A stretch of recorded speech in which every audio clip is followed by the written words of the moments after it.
students who worked really hard on this idea of success stories and worked very closely with all the wonderful speakers we had.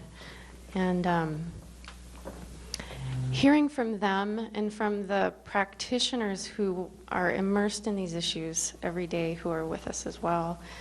So our job, our charge, was to listen today and try to connect ideas and bring some of them out at the end of the conference. And because all three of us are professors, we of course said, let's call on them. Let's make them talk. But there were some threads in the conversation today that I thought were really amazing. It was hard to pick. And I'm also thinking about, when we're done with this conversation, about honoring Professor Ray Cross. And so I've been reading his work and thinking about his emphases. And I think he would be pleased to hear us having this final conversation also.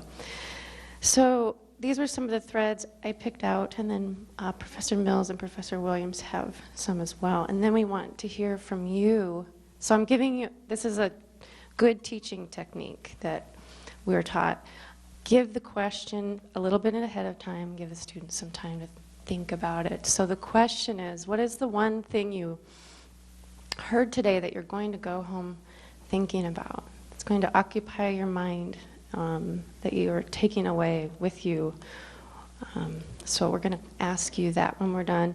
So the themes that I heard that I thought were quite lovely, there was one about waking people up. And I heard Eric Dannenmeyer say, we have to keep the public awake for the conversation. And I heard one of the Blackfeet leaders on the video say, we have to light a fire under ourselves. So I love this idea of thinking about how to wake ourselves up to hear the important conversation that needs to be had. And then I heard several people talk about seeing it as if for the first time. We heard Solicitor Tompkins talk about a trip that Obama made to a reservation, and he spoke with high school students, and he said, I now see. And it was being there in the place that made him see in a different way. And then, let's see, Peter Culp talked about the field trip where they negotiated the agreement on the bus while they were driving around seeing it happen around them. And I think yesterday, those of you who were able to be on the field trip, there is a new level of understanding after being in the place itself and going on that tour that just can't be achieved by reading about it on paper. I heard Brian Upton, a third theme was small gestures can mean a lot and can go a long way. And so he talked about small gestures, and then hearing about the minute 13 tequila. It's like these little small gestures, right? Driving across the border and participating in a celebration that's traditional to a group you're working with. Then I heard ideas about treating the resource as another party itself in the conversation. And we heard on the bison range from Jermaine White about bison being the father of food. And thinking about the bison that way as its own entity that's part of the conversation that we have to factor in at the table. And then we heard about the Missouri and the Mississippi and the Ohio being the father of waters. It's a lot of fathers, but we have Mother Earth to balance it out, right? So, but they almost have their own whole integrated being that are part of the conversation. And if we think about them that way, they're less likely to be left out. I love the idea of experimentation. And I loved the idea of law being both a driver through litigation, but also an annoying obstacle that we had to creatively work around to get to the solution. And I love that it can function in both of those ways. So those were some of the themes. Make it real easy to follow you. Thank you. No, those are excellent. And some of mine kind of build on that. My sort of first question, particularly in light of Solicitor Tompkins last night, is, and Peter Culp today, I wonder, is tequila really the secret sauce? I mean, maybe that's the key to achieving success. And they found it, and the rest of us are still looking for it. I did think that one of the things that was really enlightening was success sort of breeding success. And even if you are faced with an impossible, seemingly impossible task, starting with something and doing something. And maybe that's a meeting, maybe that's, you know, incorporating some of these ingredients that Solicitor Tompkins talked about, and then building on that. But it was important to start and begin that momentum of success. I also had a similar sort of feeling about law and the role of law, and that clearly it wasn't the solution, it wasn't the answer. It was sometimes an obstacle, it was sometimes a tool, it was sometimes a benefit, but it's not the end-all, be-all, which particularly from Dell's presentation, you could ask any Indian tribe, they would tell you that. But I also thought about that in the context of how, well, then what do lawyers do if we study the law, but the law isn't the answer, then what is it that we can do to help? And I think it ties in with this notion of leadership, in my mind at least, which Solicitor Tompkins mentioned, and having the right people there, building trust and integrity and relationship. And it seems to me that, going back to what the dean said this morning about one of the missions of our school is the people-oriented practice of law, then that's exactly what lawyers can do, is engage in the people-oriented practice of law to build those relationships while using the law in the appropriate way or trying to avoid the law in the appropriate way. And that's really central to achieving success. And for a law student about to go do that, it seems that's a pretty powerful potential. So those were my themes. Here. I'll trade you. Thank you. What fun to be here talking about this and following you, the two of you who think about it all the time in putting together how we teach, to hear these stories that are so varied. So I've thought about it in I think an outline form. Sorry, have not been broken of that habit. And I think about the natural resource issues come in these different shapes and sizes. And so you have these big solutions like the Colorado River, but you also have the really small ones that build on each other. So you have these, all the different levels are crucial. And something that really struck me through the conversations today is often those involved in these issues, they don't know at the time how important each step is, that you've got to start somewhere and work through them, because you don't know whether one of those steps is going to be the thing that breaks it open.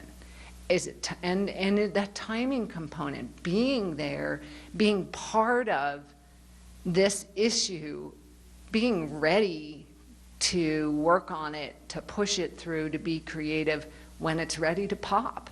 So to be persistent, I think, and be open to wonder and awe that you're there at the right time, at the right place, and can jump on it. Another compelling story, or compelling part of what I heard today, as lawyers, we work our careers sometimes on the details. They feel like the details. But how many times today did we hear lawyers say, this made my career. This is one of the most exciting things I did in my career. And I'm hearing that more and more. Or you go to a place and you hear a story and you see it and you think, these people have worked their careers on it, and they really did make a difference that issue popped. So what makes that happen?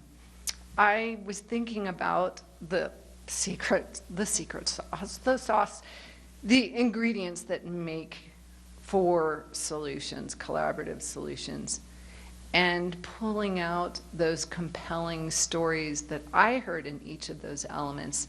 And I'm really curious, I want to hear what those compelling stories were to you.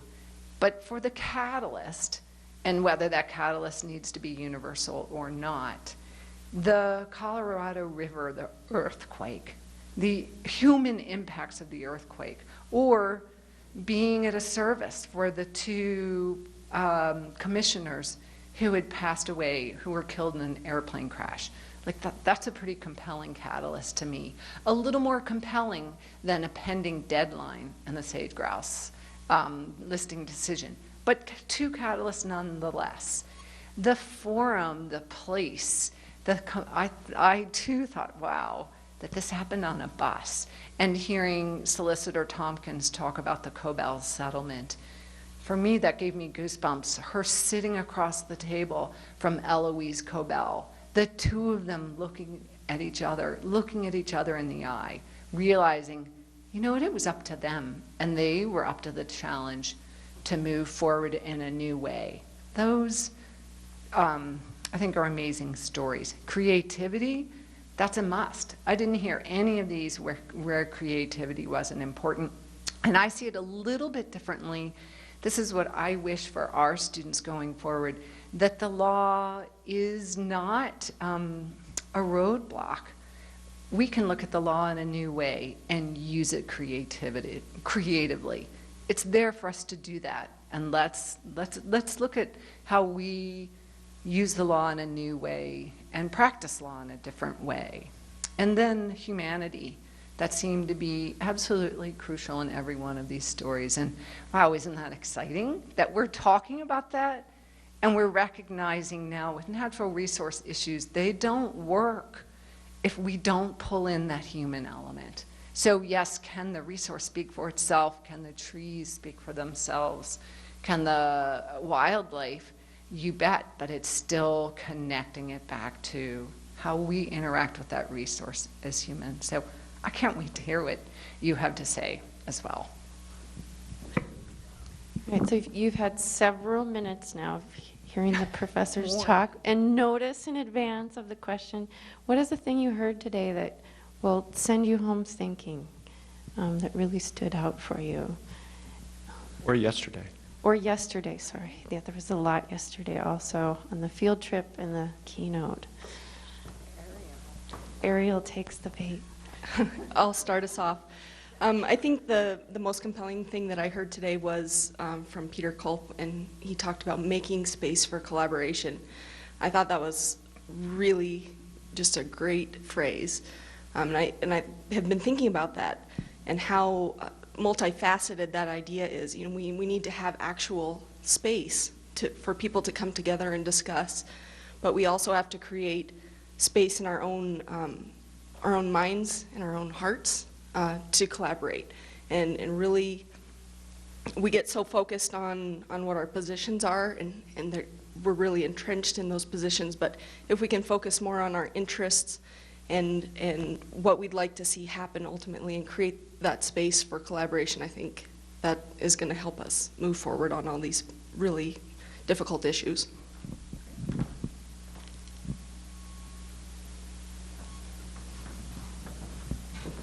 All right, practitioners, the law students are stepping up to the plate here. This section of the room is Because we don't have any choice, I don't think, in the matter. But, yeah, it's compelled volunteerism. So we talked a lot metaphorically about this special sauce and about a catalyst, and so I'm going to try to continue that with the observation that in those stories that seem to embody the greatest success, there was some type of fulcrum that allowed the movement. So whether it's the FERC relicensing process on dams, where you have basically your pinch point and you can have access there, or whether it's the ESA hammer hanging over the sage grouse initiative, something of that nature. And then I try to reconcile that to the currently dismal federal climate, a lot of those frameworks are coming, 20, 30, 40 years ago. When I look around now, I wonder, one, how to be a creative lawyer and find those that exist that haven't been used, or two, are there alternative channels that we can try to employ? Because as we discussed, if we can't pass a budget, you really can't do much at all. So that's been one, perhaps slightly less uplifting observation and question. Is there a practitioner? Oh, we've got it. Well, for me, I have a personal interest in cultural heritage, and it really warmed my heart tonight because I felt there was, throughout the evening, even when we're speaking about conservation of wilderness or development of coal resources, there is this emphasis on cultural heritage, whether it is an understanding of wanting to move forward in the development way or wanting to preserve. And finding the nexus between those two can often be difficult and require that collaborative discussion and people being willing to recognize catalysts and move forward together and speak on a human level. And I think all of those things are so important and often get lost in the rhetoric and get lost on an everyday basis, and especially between conversations with ranchers and with lawyers and policymakers. You can forget that those, we speak the same language, and we have the same emotions and the same interests in the long run, but none of us want to see our entire civilization fall apart due to climate change. So when you get down to the base of it, you recognize we all can speak the same language. Anyone else?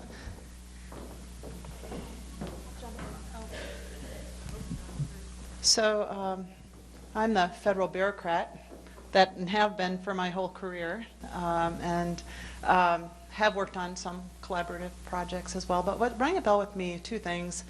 Hillary last night and her connection with Eloise Cabell, and how that really moved things and it was because they understood each other. They had that common understanding. And then Peter Culp at the lunchtime talk today about the Colorado, I really liked his comment at the end where he said, when we had to sell it back to our governments, we had a different story. I had to tell how this is really good for the United States, and they had to tell it was really good for Mexico. But then it changed. Then they could talk about how it was, they could tell each other's story and tell it from each other's angle. And I think that's kind of a key to being creative as a federal bureaucrat or anyone else, is really understanding the other side. And I think if you can get that going and get that understood, it's easier to be creative, because it's risky to be creative. We have all kinds of bureaucratic tape and rules and people we have to work through, but if you've got that connection with someone else on the other side and can understand, I think it's easier to be trusted and move ahead creatively.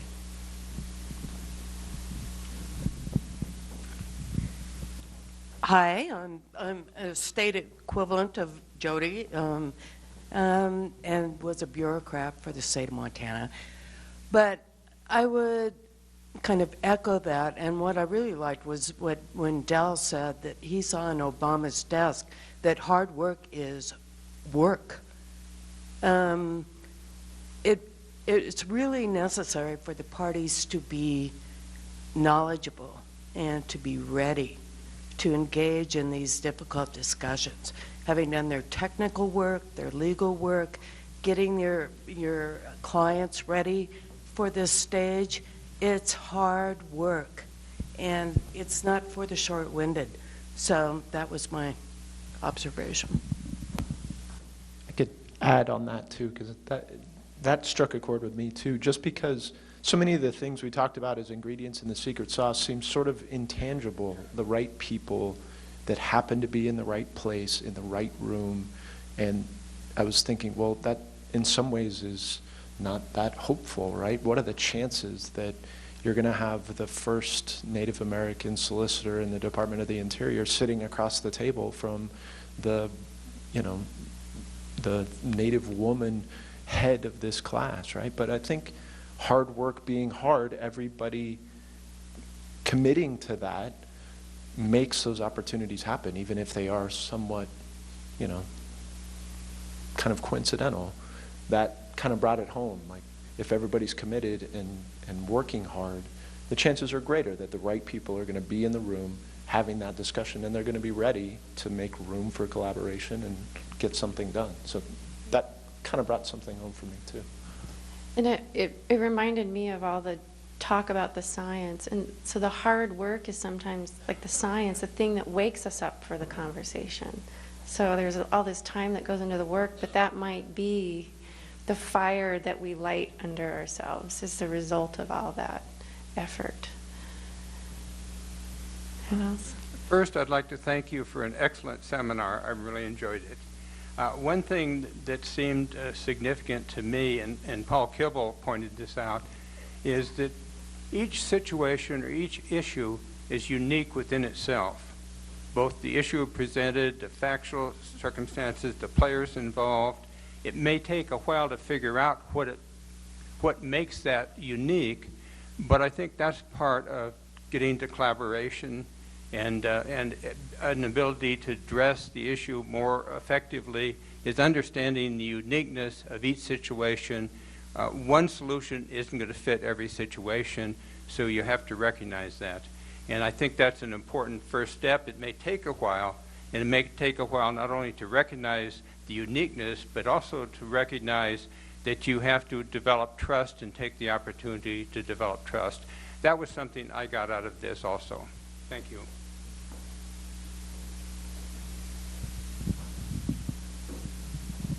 You guys over here? Anybody?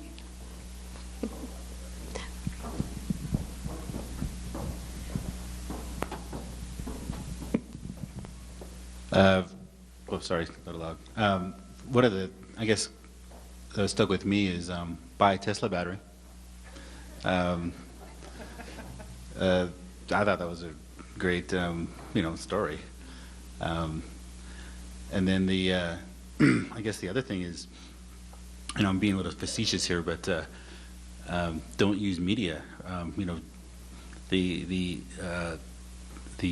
revolution that he's talking about, that I found was that the story itself is compelling, and I think the end of civilization is like you said, it could be the fire that lights us, that's lit under us. It could be what wakes us up. It could be that catalyst itself. It could be the driving force. To me, that's the message I'm taking home. And so you invest in a Prius or solar energy, wind energy. That's profound. I mean, you guys probably saw my daughter running around here earlier today, and so that hits home if you have children.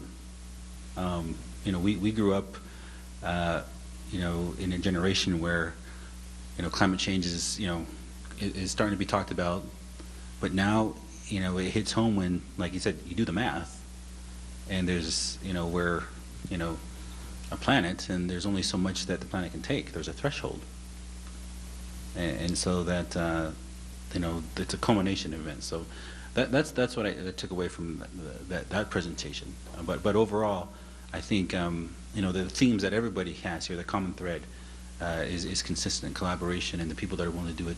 Hard work is hard throughout that, at every level, whether you're a stay-at-home mom or parent, or single parent, whether you're an attorney, whether you're a bureaucrat, whether you're just a business maker, a home trying to make a living. So it impacts us all.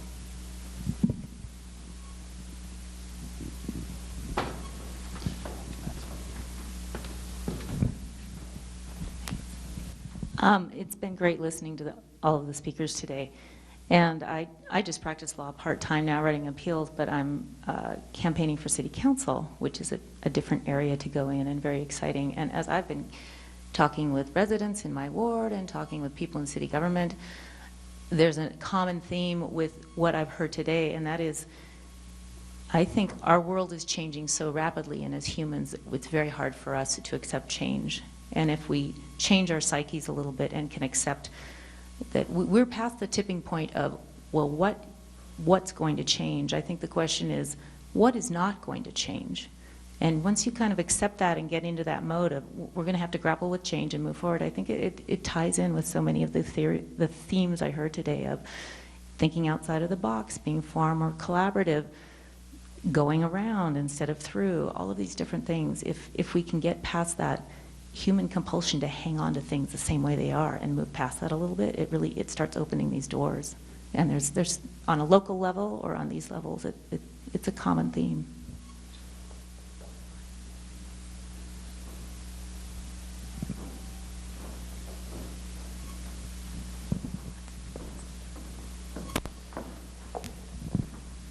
So I've just been thinking about a few things as everybody's been speaking, and speaking for someone who's practicing now and will get back to my office on Monday morning, and I'll be confronted with a tremendous number of things to do, more than I can possibly do in that day, and I will go home with lots and lots of things undone. And that's the way it is every day. And so how do you create the space to do this, confront some of the biggest problems that the agency I work for faces, or what have you. Some of the and it's very, very difficult. So I've heard something about like kind of opening your heart to it. I have found over the years of practice, the few years I've been doing it, that there's attorneys who are really, we're all in this adversarial system, and there's attorneys that are really going at each other, and then there are ones that really have a collaborative approach all the time. And so there are times when we're really going to have this institutional commitment to creating the space for that collaboration to happen, and we're going to carve that out and say we're going to go negotiate this. And there are times when we're not.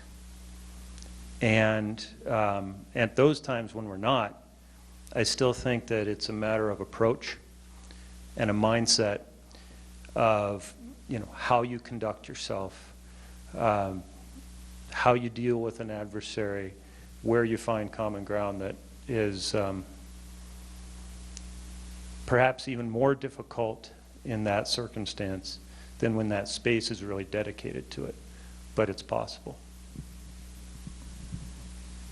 Speaking of the ways that you approach different situations, that was one theme that really stuck out to me in the success stories, and then something that was not present, particularly with the issues facing the last panel where there weren't as many successes, building that trusting relationship, and how can that trust be gained so that when you sit down to negotiate or when there is a threat of litigation, what is the history of the parties and what have you done to understand whether it be the history of the tribe and why there may be a lack of trust, or what successes have there been in the history of the relationship that can be built upon. And I think in my mind as a law student going into practice, that was something that really stuck out, that what you put into those relationships all throughout the entirety of your career can then have exponential effects later.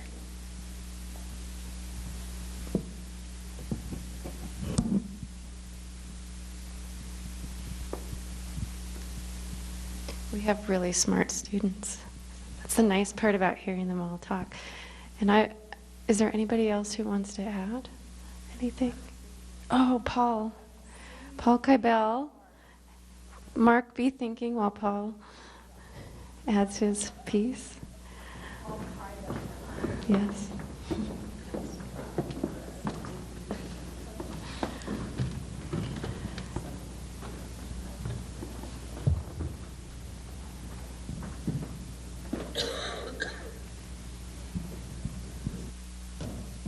I wasn't going to say anything, but your comment about history provoked me. I think one of the things I'm left with was, from the presentations today, was this connection between history and notions of fairness.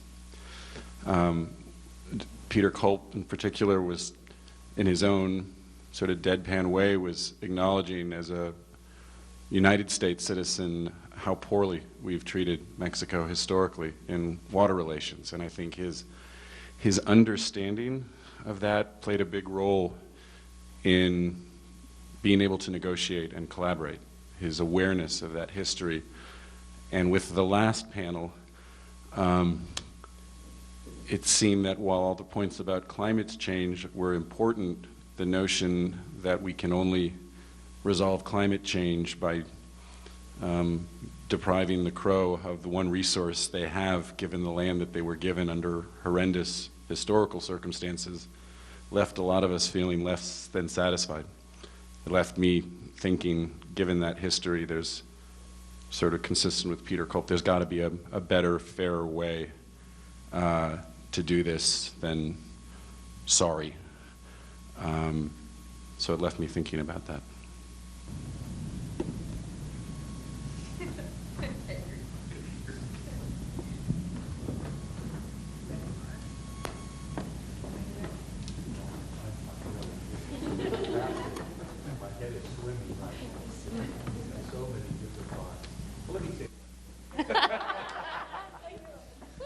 No, I thought it was interesting. I mean, just this whole, I'm a bureaucrat as well, a federal bureaucrat, and you know, it's to me, the matter of lawyering comes down to doing the right thing. Now, you have a law and a framework you're working through, but you know, I in my practice for 40 years have tried to practice preventive law, and I know there are times when litigation is essential, and it does result in some, but it doesn't necessarily result in a win-win, or you know somebody's going to lose and somebody's going to win. And so we try to practice in our law, in our practice, preventive law, but we're on the defense most of the time.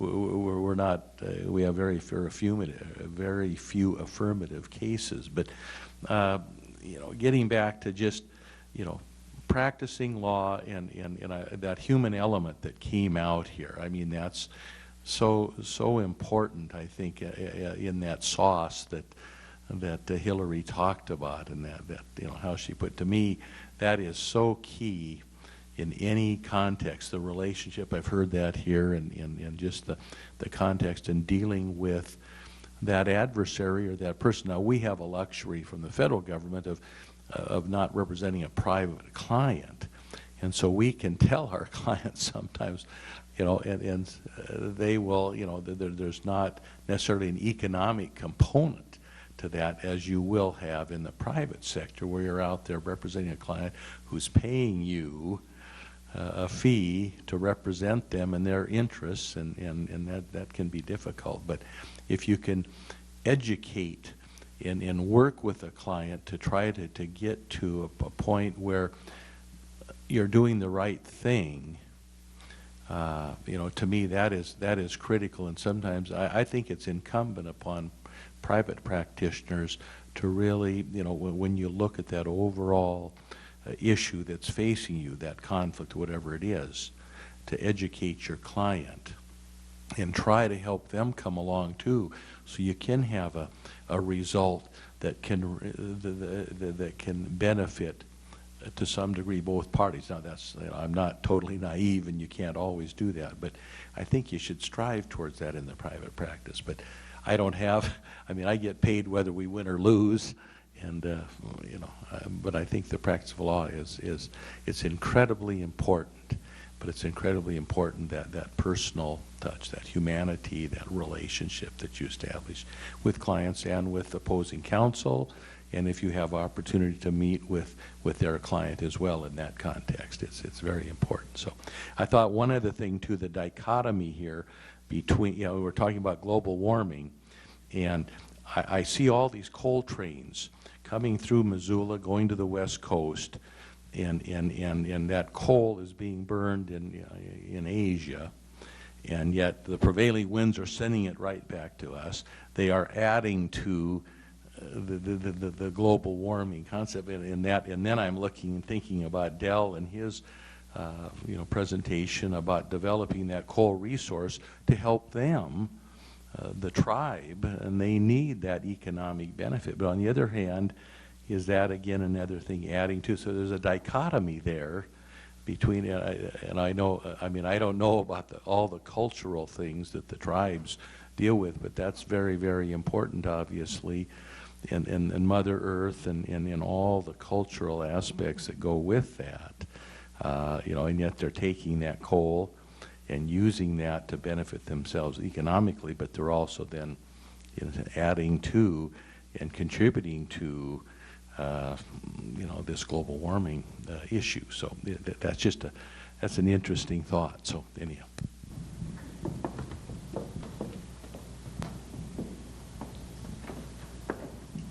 Thank you all so much for your contributing to that conversation. May I? Yes, yes. I have a thought, because as I look around the room, I know almost every one of you, and I've worked with so many of you and teach you, and I want to end with the thought, it's very hopeful. I look out at you and I know every one of you understands that human element. I know that you're outstanding lawyers. That's why you're still in this room talking right now. You've been thinking through these issues. You're the ones who have made tremendous change in Montana. So I'm hopeful looking out at you and knowing that you will take what you've learned today and continue to make a difference. So thank you for that. Just wanted to say thank you all for sharing, and also thanks for all the hard work really of the students, without whom we wouldn't be able to have this discussion in the first place, and really is a tribute to them that we're able to have these important topics. So thank you.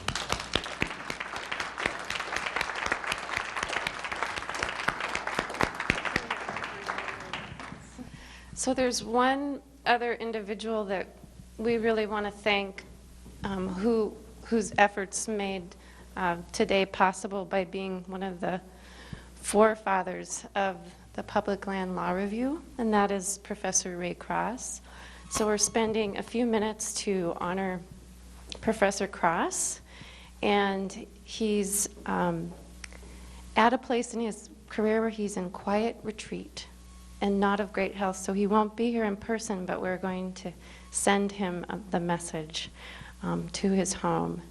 And Ray Cross worked as the advisor of the Public Land Law Review for 12 years before he retired.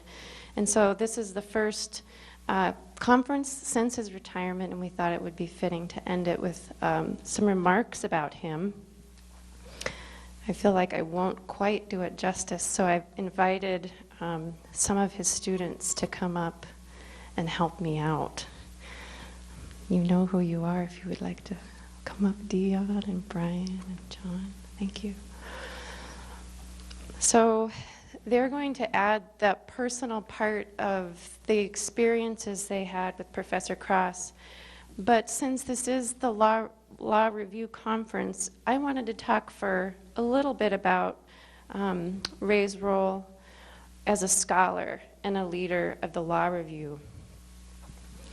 And he, in the last few years that he taught, he was really honored by being the featured person of the book Coyote Warrior. And he was became known by that name because of his remarkable career working on Indian and natural resource issues.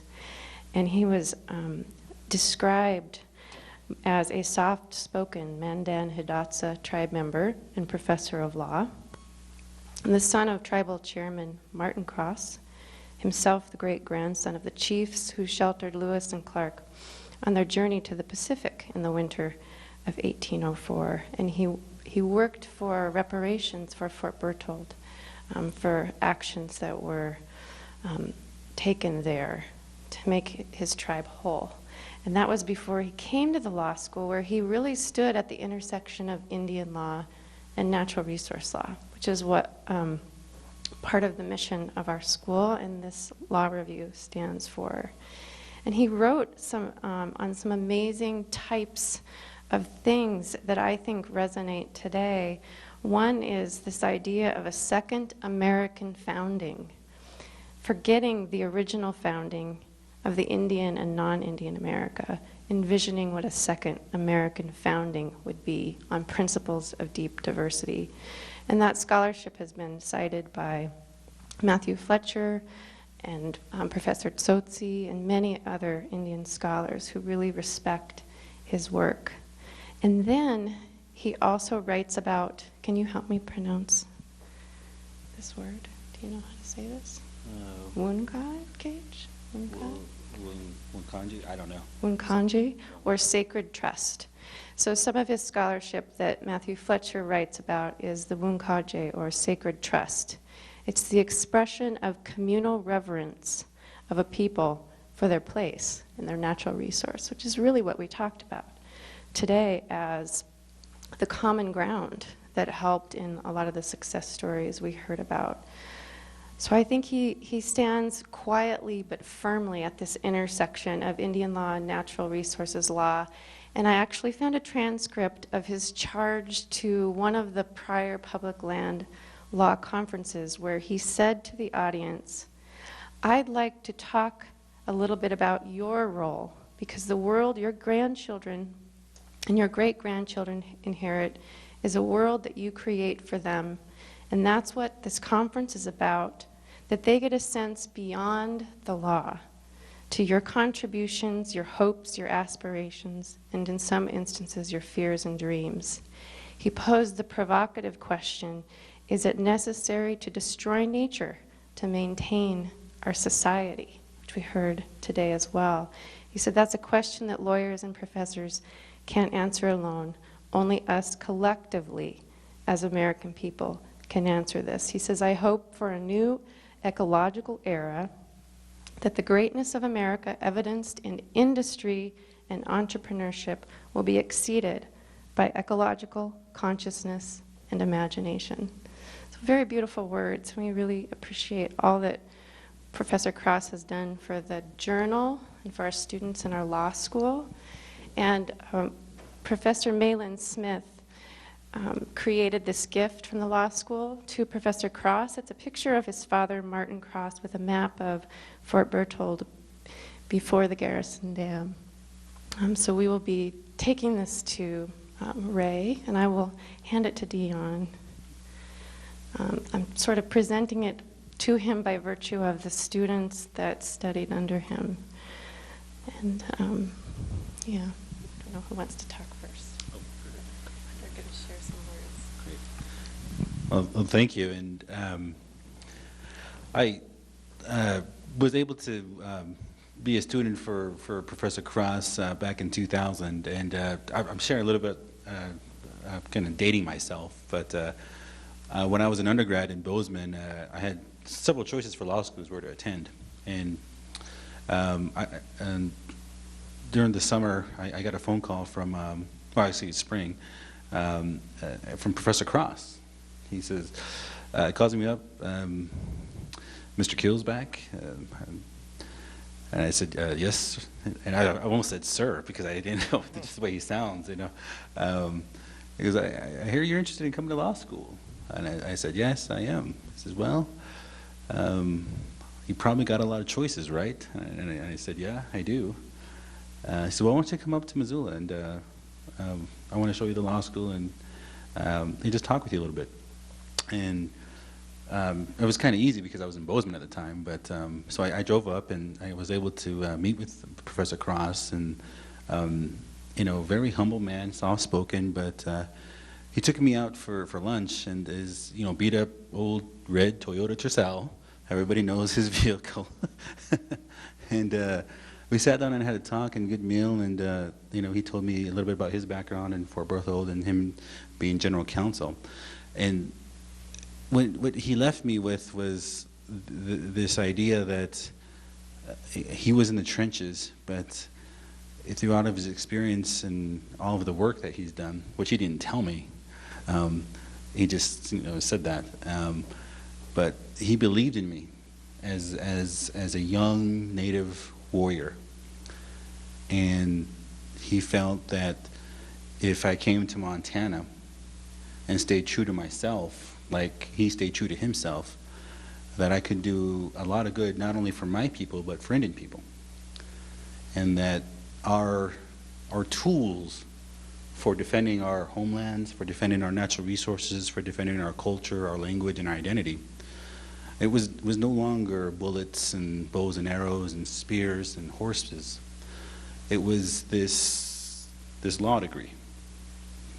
And so that resonated with me. So I became a student here. So I talk a little bit about, because when I graduated, I honored him too, when I graduated from law school. And I know that he's an older guy, and I was the head man dancer here at the powwow for Kiayo, and I tried to have the powwow speed up the powwow, but you guys know the powwow goes late. And you know, he goes to bed early, so I didn't get to honor him at the powwow. So I feel bad that he's not here again, so I could say thank you. I mean, I tell him thank you every time. So, you know, some of the work that you know, he's very modest. You know, that he did, you know, involved the U.S. Supreme Court case, the Adair case, which involved the Klamath Indian tribe, and the river and the termination of the tribe, and then the ability of the tribe to still exercise its non-possessory fishing rights, and essentially the mandate, the declaratory injunction to ensure the water still flowed to maintain the fishery resource. I mean, it's an oversimplification of the case, but in terms of what it meant for the Indian people, that was a battle, that was a war, and he won it. And I mean, I could be so lucky to do that stuff in the Supreme Court. I mean, we talk a little bit about our victories, you know, funding this and that. So I use him as a role model for that very purpose. And the other case, you know, that he won in Supreme Court again is Wold Engineering. Essentially, he took, on behalf of his tribe, Wold Engineering to sue the state of North Dakota. And I may have the facts wrong, but essentially, the tribe was successful in asserting that they could sue in state court without essentially waiving their own sovereign immunity. And significant because it was the first case of its kind. And you know, one of the things that Professor Cross did, you know, in talking about his case, he's never talked about his cases. He always talked around them. And so, as a student, you know, you have tons of reading already. I mean, don't get me wrong, especially your second years, your first semester, it's terrible. But you'll get through it. The thing is that he always drew from poets and other academics in his teachings. And so, you know, you had to be able not only to understand the holding, but he also wanted you to think about the reason why the holding was what it was. So not only just, you know, getting the right answer isn't necessarily his point. It's understanding the reasoning for why. And to me, that, you know, made me think more about, you know, just cases. I mean, you can read thousands of cases, but the cases that we read in his class, I always had to make sure that, okay, I have to have a better understanding of not only what the holding was, but why it was the way it was. So, and I do that now, and it helps me in understanding in my practice every day why you know, things turn out. And you know, he was very cautious to me not to become cynical, because in our practice in Indian law, there's a double standard. It's a convoluted, you know, legal practice because of the atrocities, the unfairness, injustices. And he cautioned me. He said, "Don't become jaded. Don't become bitter. Understand, and then try to understand why." And that's helped me. That's motivated me to be a better lawyer, a better attorney. But it's also prevented me from being cynical and jaded. And it helped me do good work, not only for Indian people, but for folks here in Montana and folks across the country, no matter where I'm at practicing law. So, Professor Cross, just want to say thank you for all your service and all your hard work, and good luck to you in the future.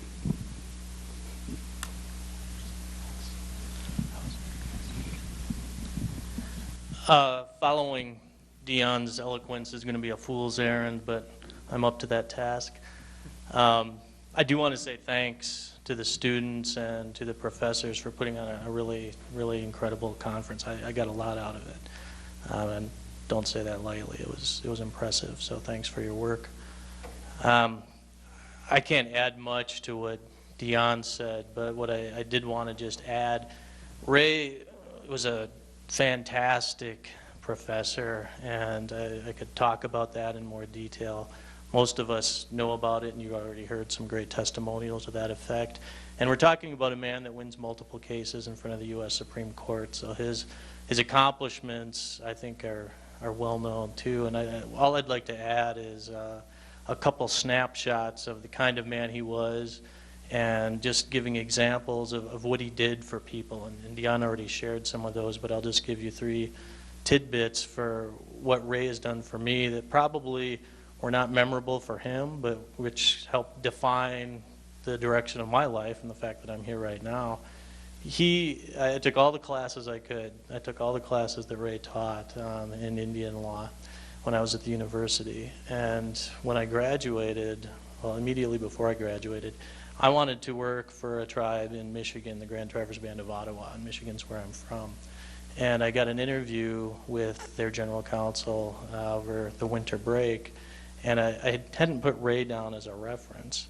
I can't remember who my references were, but the general counsel for the Grand Traverse Band had done work with Native American Rights Fund when he was fresh out of law school. And during that time, he worked with Ray Cross, and he knew Ray.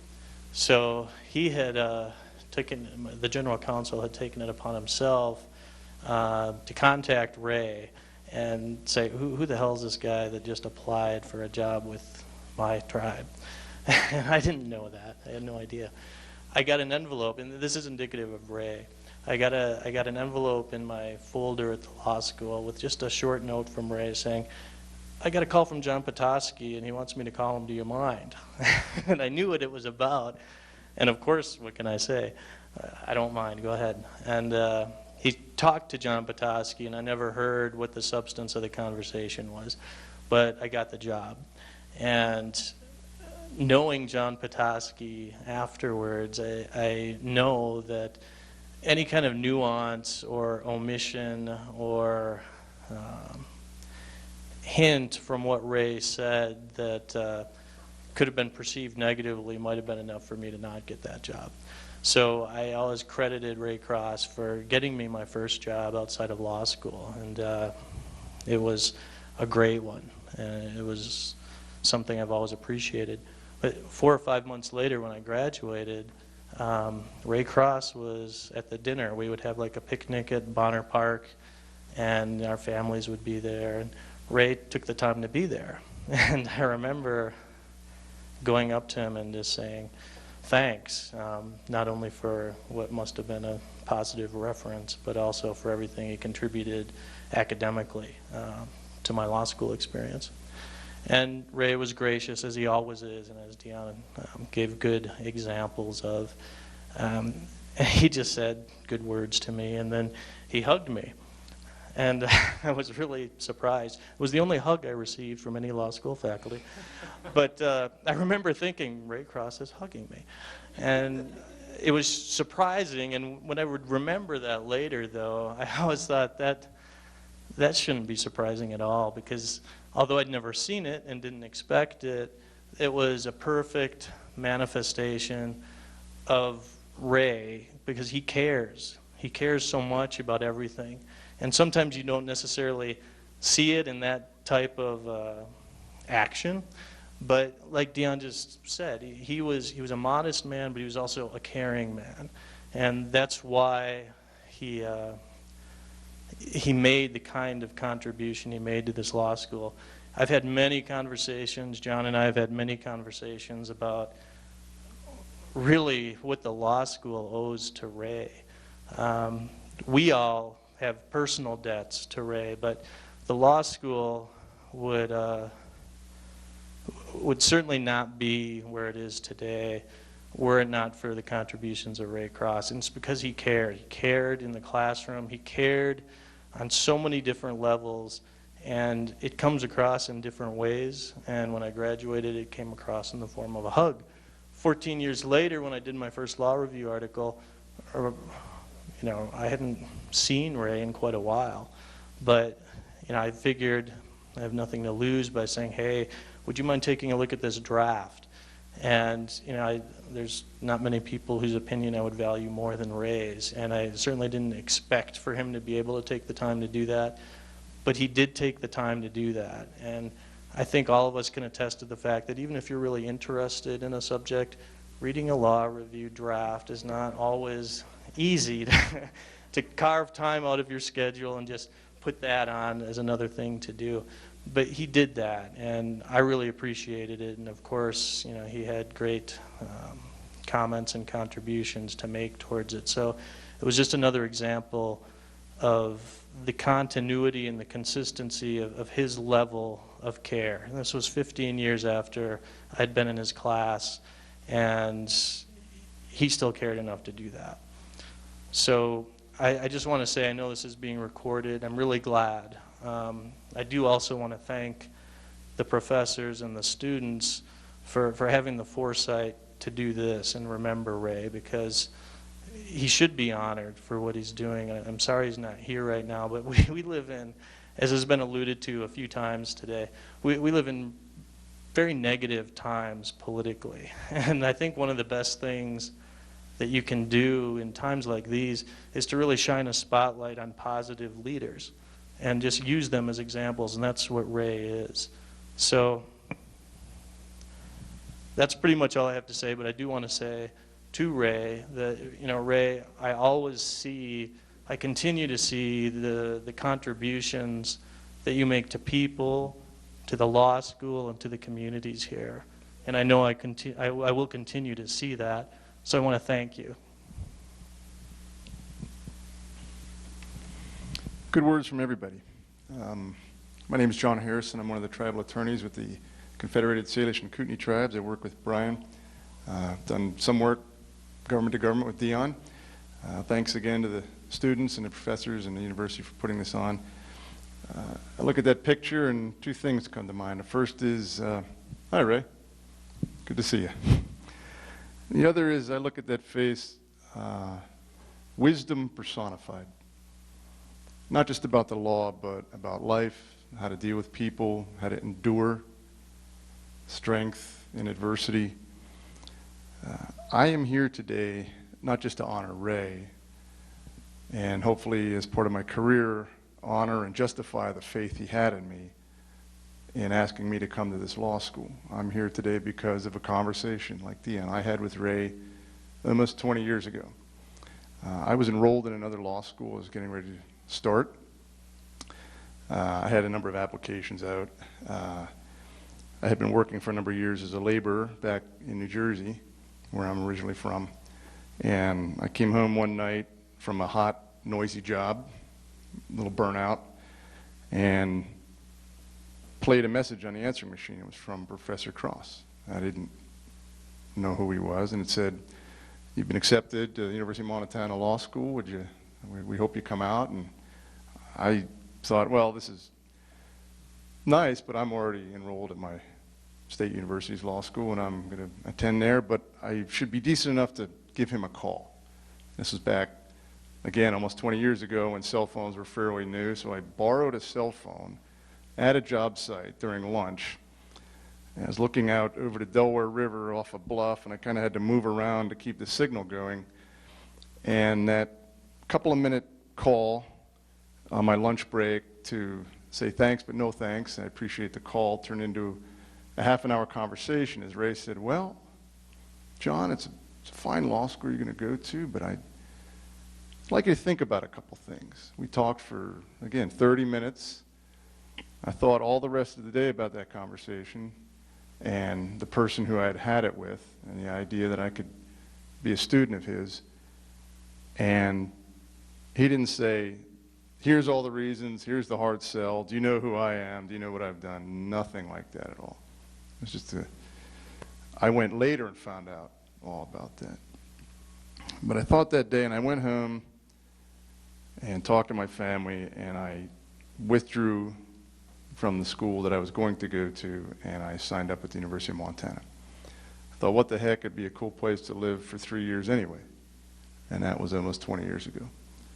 And if Ray was here, and I know hopefully he's watching, I'd shake his hand and say thanks for taking the time to call.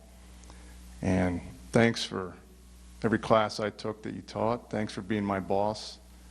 Between my second and third years, we did that work on cultural and natural resource consultation in Yellowstone Park. Thanks for letting me be a part of that project. I'm still doing that today. A lot of my work is on Yellowstone bison. And every time I sit in a meeting or go to the legislature or go to the Ninth Circuit, as Ray helped me prepare a couple times, again, I hope I can justify the faith that you had in asking me to come here and be your student, and hope I do it in a good way. So thanks again for everybody for taking the time to listen and to honor Ray, and it's been an honor to be up here. Thank you very much.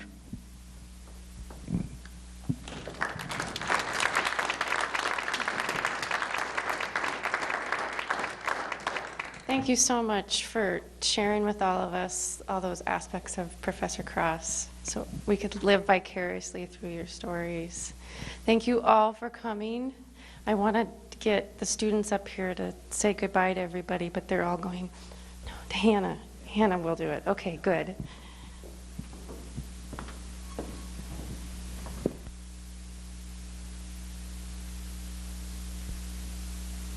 You guys for coming this afternoon, and I really appreciate you sticking around. Our law review is sometimes considered the tree-hugging law review or the hippie law review. And of course, this conversation today has gotten dangerously close to that stereotype. But one of the big themes that I take away from this is getting people in the room together. Sorry, I'm kind of tired. And it's just, sorry, I always laugh at seeing pictures of John Boehner crying, and I'm so hypocritical of that. But let's continue this conversation next door in the environmental law groups, Bulls, Blues, and Brews. So thank you guys so much for coming.